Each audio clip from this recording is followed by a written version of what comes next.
And this is just to show you where the icon's located for you to start typing out any questions that you may have during the webinar today. Little background about Advanced Internet Technologies. We are a privately held business located in Fayetteville, North Carolina, just outside of and next to actually Fort Bragg. We're founded in 1995 by Clarence Briggs, and our CEO is still here with the business, and he's a service-disabled veteran. AIT is the largest originally owned and privately held web hosting company in the world. We have over 200,000 business domains that we manage and maintain, and we have customers in over 130 countries worldwide. Give you a brief overview of the products and services AIT offers besides web hosting, domain registration. You can see under professional services, we have expanded our capabilities with web design development as well as online marketing, and also a training and testing center.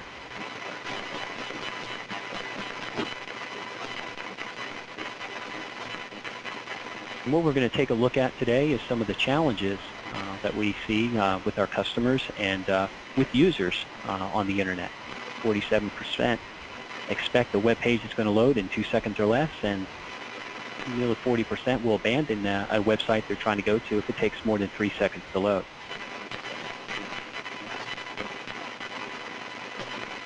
Another challenge that we hear about and see is a website not being optimized for mobile users, as Google is putting more of a priority and rewarding search results for websites and businesses that are mobile friendly.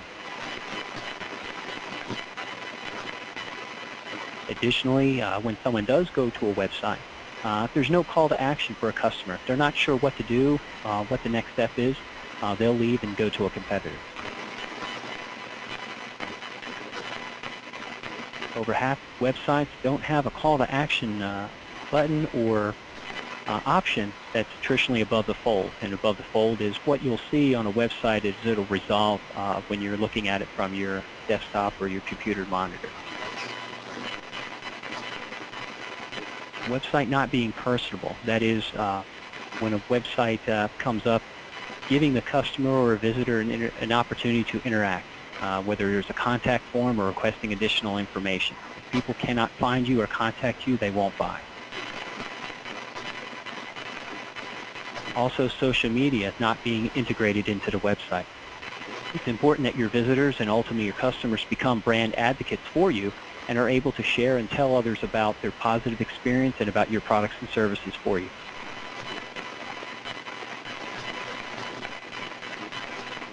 At this time, I'm going to turn over the webinar presentation to Michael Roberts, who's our Chief Operating Officer. Hi everybody, as Mike said, I'm the Chief Operating Officer here, and what we want to do now is get into 5 tips that we can give you that will allow your website to work for you in 2017. And the first one we want to talk about is a fast, mobile-friendly website is going to rank better. And by that we mean specifically those of you that are in the SEO world, you may have heard the term Mobilegeddon before. If you haven't, let me quickly explain before we go too far. Mobilegeddon was an update that Google did last year to their search algorithms, as they traditionally do from time to time.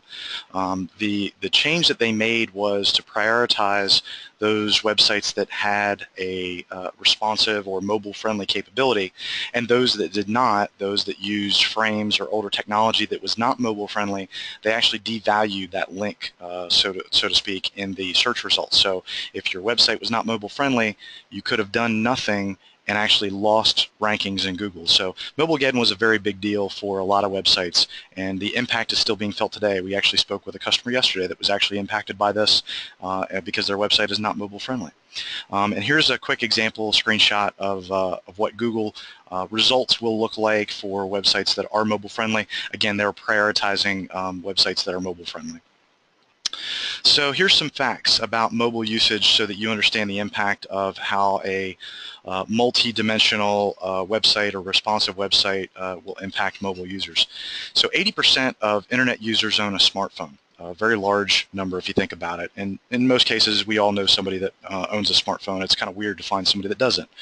72% of consumers want a mobile-friendly website. And that comes from, that goes for anything. If you're out and about and you're looking for a restaurant, you want to be able to go to a website and browse a menu without having to zoom in on your phone. Websites should be very easy for a consumer to find the information that they need, and Google knows that. And then 50% of Google searches are done on a mobile device. So talk about, using your device to find things while you're already on the go. That's a great example of why. And then mobile devices account for nearly 2 of every 3 minutes spent online. Huge amount, huge number, so keep that in mind too as you go through. I want to show you 2 tools that you can use to help your website be faster and also be mobile friendly, so it can rank with Google after those Mobilegeddon and other changes that they've made. The first one is the Google Webmaster Mobile Friendly Test. And this web tool you put in your website, it'll actually analyze your website and tell you if Google sees it as a mobile friendly website. And if it doesn't, kind of gives you some recommendations on things to change. So that's one tool. The other tool is the Google PageSpeed Insight, and this tool is specifically driven about how fast your website is seen by a user on a mobile device and then also on a desktop. So we'll show you some quick screenshots of some customers that we worked with, and we withheld their name in the screenshot so you don't see it, but you kind of get to see the results of it. This was what the speed of a website was for a customer that we did a web development project for. This was before we started working on it. As you see, they received a 40 out of 100 on speed, and Google actually gives you some tips or tricks or hints on how to resolve some of the things that they see. So after we got done with their new application and we rolled it live, you can see that speed did increase both on desktop and on mobile, and they're in the green. So Google sees their website as passed. Great user experience. At the bottom there, it lists 99 out of 100, so the user experience is good. So Google now sees this site as mobile friendly and it's fast. It actually give you the speed verifications for that. So that's the first tip. The second tip, we need to make sure that as a website owner, you're digging into keywords, analytics, and metrics that are important for that business. So let me give you an example of what I mean. These are 6 basic things that we think all website owners should know. And not all website owners do. Definitely from our experience, these are things that not all website owners know, but they absolutely need to. That helps them be successful. So the first one is number of visitors, day, week, month, whatever the breakout is. Sometimes you have seasonal businesses where they may get more traffic in the summer or the winter. So obviously those things change from time to time. So knowing those things or knowing where they should be is vastly important for that business owner. The second thing is the channel. What type of traffic? Are you getting most of your traffic from organic search or from social or paid ads or where? Those things are important too. You need to know where you're getting your traffic. If this was a retail store, how are people getting to you? Do they find out about you? Why are they walking in your doors? The third is the number of new sessions versus existing sessions or sessions that are repeat customers. What that tells you is this is the amount of new potential business that you have versus the returning visitors or returning customers. The fourth one is your website's bounce rate. And the bounce rate is important because, as most of you may know, this is trackable based upon how long someone stays on your website. If they come to your website and within a certain period of time, if they immediately go off, that tells Google that your website, the methods that people found your website or keywords are not very good because the content was not good enough to make them stay. So you always should be looking at your bounce rate and ways to reduce your bounce rate. Obviously the top keywords are important, ways that people are finding you, but also the thing that we find from a lot of business owners when we do some web development projects is they're not sure what ones aren't working. So we have some methods to look at Google Trends, look at competitors, and basically find out the places that they aren't ranking that they could, and with just some basic, sometimes some basic on-page changes. So those are tips for metrics and keywords to look at going forward for your website. Number 3, and this one is relatively complex, but I want to talk about buying personas, journey maps, and UI UX. If you're not familiar with UI UX, it's the user experience and the user interface. I found found this icon here great because the ketchup bottle has been reinvented over the years. The one on the left is upside down, and the user experience is great because, as everybody knows, the ketchup is at the bottom. But the user interface, when you look at the bottle on the right, that's what everybody thinks of when they see or hear ketchup bottle, or at least the folks older than maybe 10 years old. That's what they think. So this is always a battle between the user interface and the user experience, and we'll talk about that a little bit. So let's talk about buying personas. So why do you need to create buying personas or buyer personas when you're doing a web design project? Well, first you need to attract new customers. The intent of a new business, or the intent of business, is to attract new customers and gain new customers. If you don't do that, then your content won't be relevant. If your content's not relevant, then you're not going to engage a user and keep them on your site and make them a customer. And if there's no engagement, then there's no sharing. And sharing could be someone telling, verbally a friend, hey, this is a great service or a great product, you should go use it or look at it. Or sharing could be social sharing and allowing that user to share the information and content that's on your website or products or services that are on your website. So you need to do this for those basic reasons. Now, the how do you do it, or the method by which you do it, you basically have to find out who are your customers, what do they look like. You're going to have to talk to a few. You can also look at basic demographics and audience tracking information from things like Google Analytics, Quantcast, or Sprout. But you can also look at competitor blogs. What are your competitors talking about? If your competitors are talking about products and services that you offer but that may not be necessarily related to your website or listed on your website, that may be a whole new market or a whole new buying persona that you haven't taken advantage of. You can also set up Twitter streams and Facebook systems to look at what your potential market is talking about. What things are they posting on your either just Twitter in general, or on different Facebook pages of competitors, or on their own Facebook pages. And then what resources do you need to be able to do this? So Whiteboard is simple. You can break up the information on a whiteboard. There's a bunch of guides online that do this as well. If you're looking for AIT to actually develop your website, we can actually do this as well. This is part of our project management system for designing and developing new sites. So let's quickly talk about how the buying personas tie to this journey map. And I'm not going to get into a detailed journey map because I don't think there's enough space on the screen for us to go through and actually do an example. But by using these buying personas, you can kind of start to see how each persona could lead to a different journey through the buying process or the user process on your website. So listed here are 3 different buying personas. We've listed a receptionist, a developer, and an ideal user. And when we go through and do these type of mappings for customers that we work with, a lot of times we will determine where are the differences between one user and another. If you just look at the words that are associated with these 3 users that are listed around their head, I start to draw a line between the receptionist and the developer. And really, these 2 on the right are more of a similar group of people than the one female that's here listed on the left.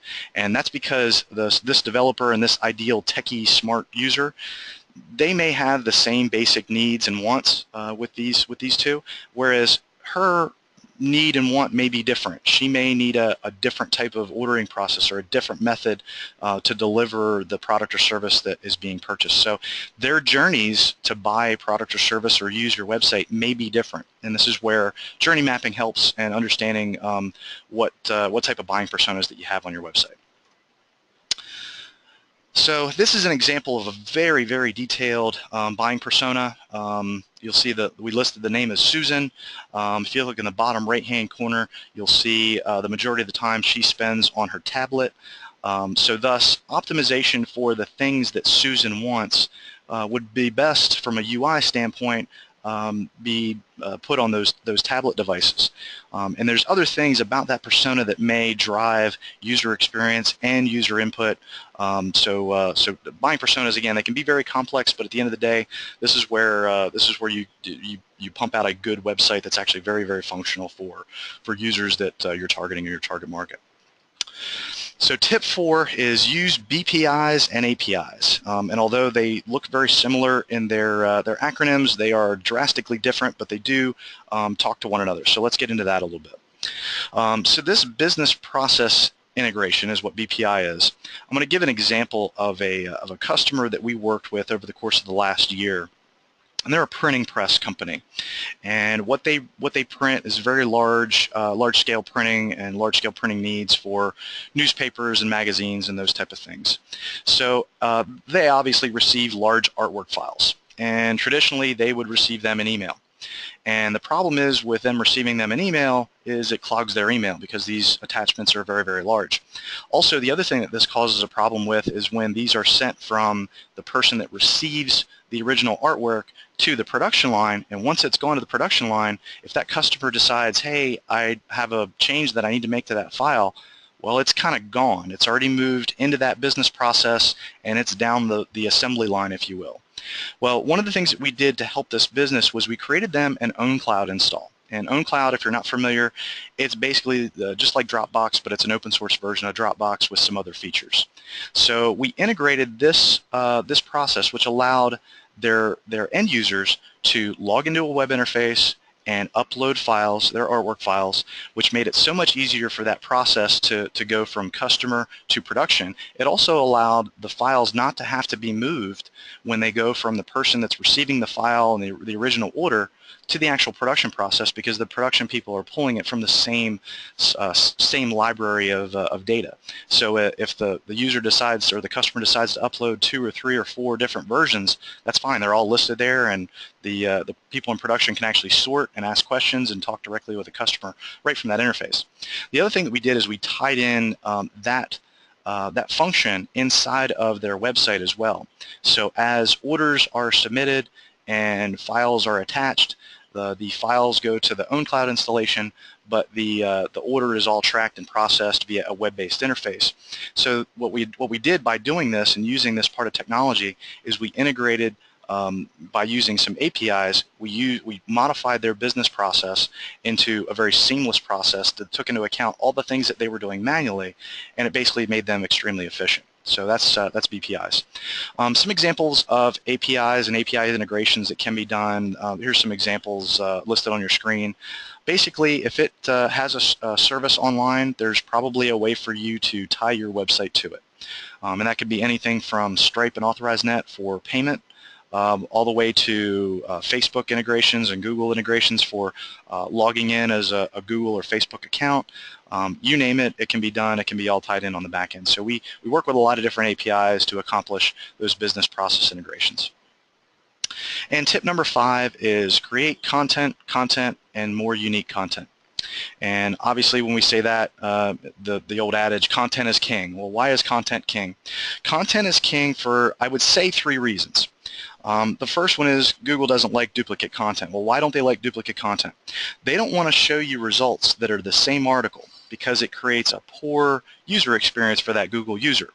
If there's a poor user experience for that Google user, they're not going to come back and use Google, and as we all know, that's how Google makes money. They make money from advertising and those eyeballs. So they need the eyeballs on their website. So to them, duplicate content is an extremely bad thing.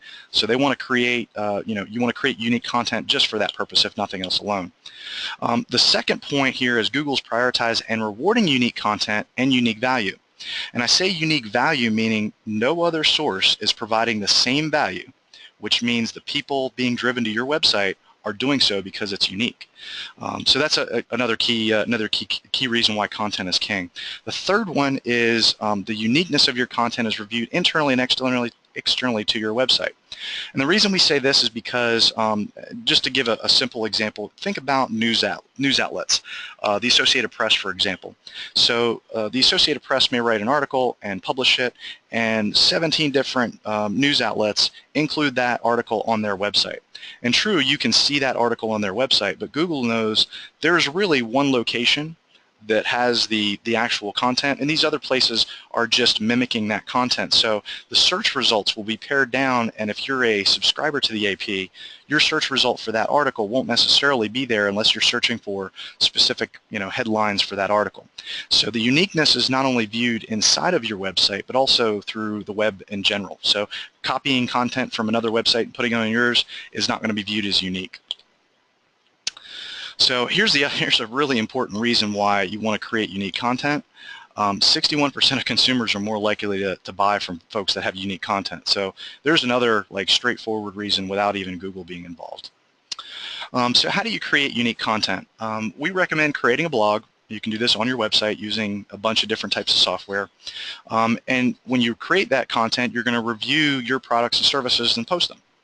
And then you can also write about your experiences, your customers' experiences with your products and services. And remember, you're the subject matter expert about your field, so you should be able to talk intelligently about things that maybe other people won't know. So think about yourself as that subject matter expert. Share those blog entries on social media as frequently as you believe that content can be absorbed. And I mean, when we say that, we mean if you're following a major news outlet on Facebook, for example, they're pushing out news stories every 5 minutes because their user base is expecting that they're going to get news from CNN and Fox News and MSNBC and all these other outlets. They're assuming that they're going to get that information via a news outlet, and they're going to want it. But if you're looking for information about my dog, that's probably not something you really care too much about if I start sharing 15 times a day. So you just have to understand your customer base and how often they want to absorb information from you. And ensure that your blog titles are catchy with a good headline and a call to action. 15 ways for you to make money with $5 in your pocket, things like that. And then we actually can do all of the services that are listed there. We can actually create the content and post it to your website and post it to your social media accounts if you wish, or we could just create the blog system so that you can do that if you decide to do that from a business owner standpoint. I want to quickly talk about our web design process here at AIT because I think it's important to understand our process to make customers' experiences successful with web development. So first, this is a 4-step process, by the way. The first step is just defining success. So this is where we sit down with the important shareholders, stakeholders in a website in the company and find out what do you need the website to do, what's the most important outcome, is it an efficiency, is it gaining new customers, what type of things do you need for this website? And we define success together. The second step is where we develop a basic concept. It could be 1 to 3 pages, and that's just so that we understand the goals that were outlaid in that initial stage, and come back and give you something tangible that you can see in a web browser. It's actually internet ready, it's already mobile friendly, all those things. But it doesn't have the feature set behind it. So you can click a button, but the button doesn't do anything. But you at least know that conceptually we have, we've captured what the discussion was about for success.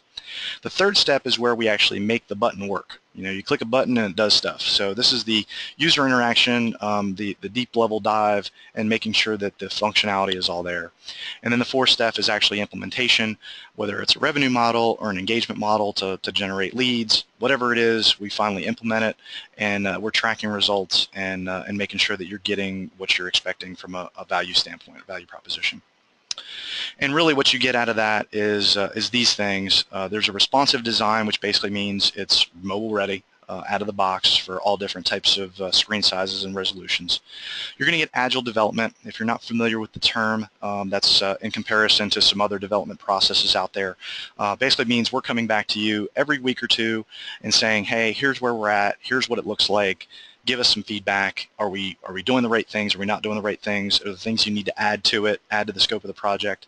And that allows us to provide you with a very tangible product at the end that hits the ground running, that's not 5 years old or 3 years old or 1 year old. because that wasn't thought about in the process. So we constantly communicate with you during that process, and you're going to get a dedicated team and a project manager to provide you that end user product. I want to quickly talk about some of the other professional services that we have. Yes, we do, website design and development, alternate product websites, but we can also do some SEO strategy type of things where we're generating leads for you. We've listed web of sites there. That's a kind of a complicated scenario here, but basically it's a way to get more leads by creating other websites that are interrelated to the products and services that you create. And then also any marketing or customer acquisition task we can also do. We have staff available to do that. Anything from creating blogs on your website, like I had mentioned, all the way to email marketing or social media integration and management. So to quickly talk about a case study that we did on a customer that we've been working with for some time now, and the company is called Kitchify. The concept of this service is to allow a restaurant owner to quickly and efficiently manage their vendors, multiple vendors, so they can find the best price. If you know anything about the restaurant industry, there's several major vendors, probably 10 or so that are nationwide, and then from there you have some regional vendors and local vendors. But the nationwide vendors actually have systems where their prices are listed. So if you're needing to buy bottles of ketchup, and you want to know the best place to buy ketchup, well, one vendor may be selling it by the case and another one selling it by the bottle, and you're not sure what the best price is. Kitchify actually enables the business, the restaurant owner, to see which one is better, and for their orders for the week or the month, they can actually identify which ones are a better value for them and order that. So that's, in a nutshell, what Kitchify does. When we made this application, there was a lot of concepts in it, so it's gone from really just a open brand new website to a very hardy, thriving application with customers in it and lots of benefits. So here's the successes that we had with this project. We're driving tons more traffic and we're converting a lot based upon an improved user experience. We're also giving the owner of the group of owners of this system the ability to change content through a WYSIWYG editor, something that they really didn't have in their initial concepts, but has proven to be very successful for them because they can easily make changes to their landing pages and to their product pages. And then we've also improved their Google ranking by 132 places for their core keywords, which should go to show that we understand basic SEO values and how to get the right keywords and the right target placed on your website so that you can actually convert that traffic. So what about support? We do have a 24/7 operations center that supports our staff. It's right next to our data center. We're in Fayetteville, North Carolina, and you're talking to somebody live in our data center 24/7. We have certified engineers and technicians that are available around the clock. We also do mobile assessments and website assessments for free. So if that's of interest, please reach out to us through the website at AIT.com. You can call or chat. And that's pretty much what I have so far for this webinar. We'll take a quick look, and if you have any questions, please feel free to use the chat window now and send us those questions. We'll delay just a minute just to see if we have any questions.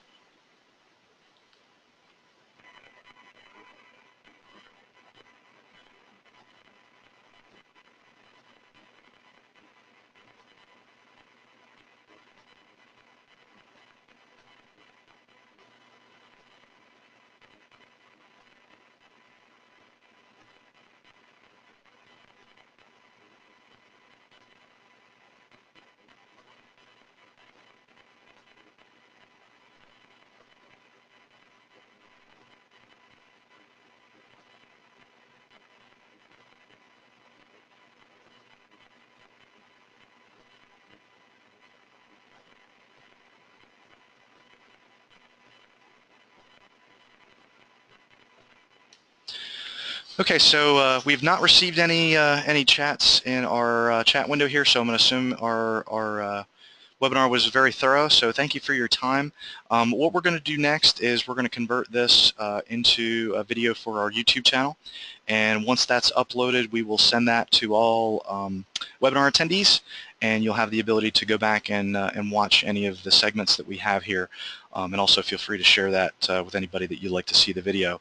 Also, when we send that email, if you have questions or you'd like to come back with an assessment, please feel free to do so. We will definitely be getting that email out here in the next day or so. So if you have any questions in the meantime, contact us at AIT.com. Mike's email and my email are listed there if you'd like to reach out to us independently. Thank you very much for everybody's time and attention today, and we look forward to talking to you soon. Thank you.